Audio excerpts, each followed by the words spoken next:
this week's edition of Imago's Vlog. This is where you have an opportunity to submit questions regarding Christianity, other religions, philosophy, practical living, really anything that comes to mind, and we'll be answering them through short videos on a weekly basis.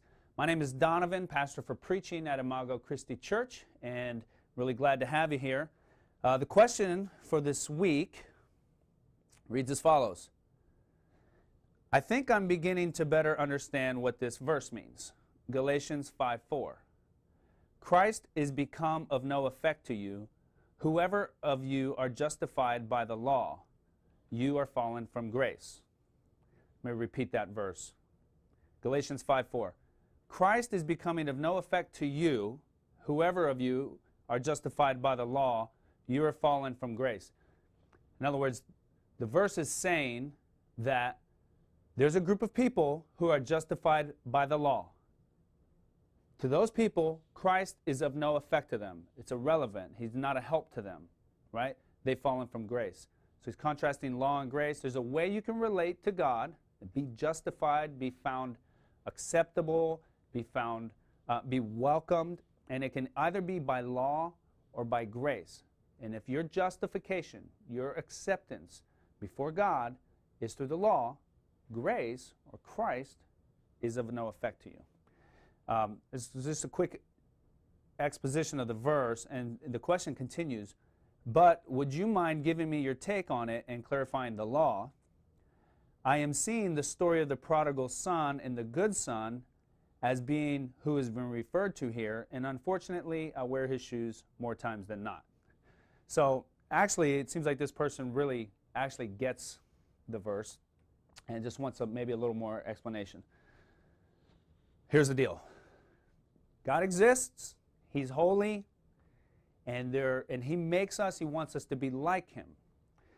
That coming from heaven through our consciousness, this law written in our hearts, is the expectation that we would be like Him, that we would be holy, which means to love God and love others. That's what the law is. The law is this standard that's held up of what you know you should be like. That's what I call the lowercase l law. Every human being knows it. Intrinsically, they know what they're supposed to do, how they should behave, and they know when they've fallen short of that. Paul tells us in Romans 2 that we have this thing within us called a conscience that alternately accuses or else defending us. That's why that's always happening. You're always feeling guilty about something, or you're defending yourself about how great you are. It's this constant thing going on. It's because the law is within you, lowercase l, law is within you, and you know that you're supposed to be a certain way, and you're not. You fall short. Capital L law would be the Old Testament law given to the Israelites, which I would describe as a cultural manifestation of the lowercase l law. In other words, there's this way that you should be, which is holy. Depending on certain contexts, that could look different ways and still not violate the lowercase l law. In the Old Testament, what that does is describes what living like God would look like in Israel. Some of that stuff carries over to today, some of it doesn't. We're not going to get into that today. The point is, that's law lowercase l and law capital L. Now, how I relate to God and whether or not I'm accepted by Him, whether or not He looks upon me favorably, can happen one of two ways. I can try to do that, try to earn His favor and His blessing and be in relationship with Him through the law, in other words, by being good and obeying the law, or by grace. Really, the essence of the good news of the gospel is that God sent His Son in Jesus to die for us, to set us free from the fact that we haven't lived up to the law. We haven't been the people that we're supposed to be.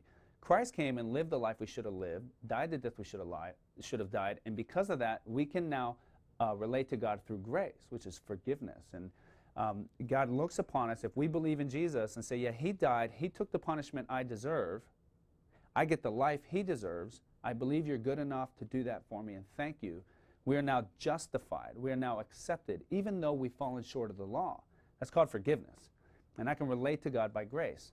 And what Paul is arguing here in this text is that there's a group of people who initially came to accept Christ and to believe in grace, but are still continuing in many ways in their lives to run back to the law. He says, when you do that, you're nullifying Christ.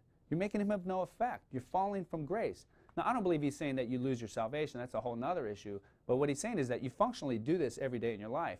And what this person writing the question is seeing is that she does that.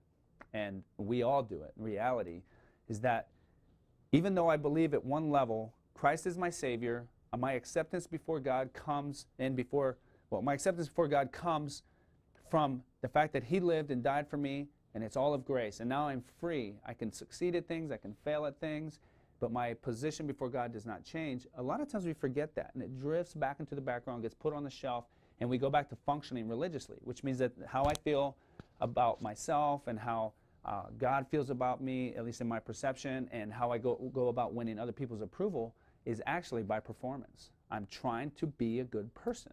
I'm trying to obey the law as my basis for justification and acceptance.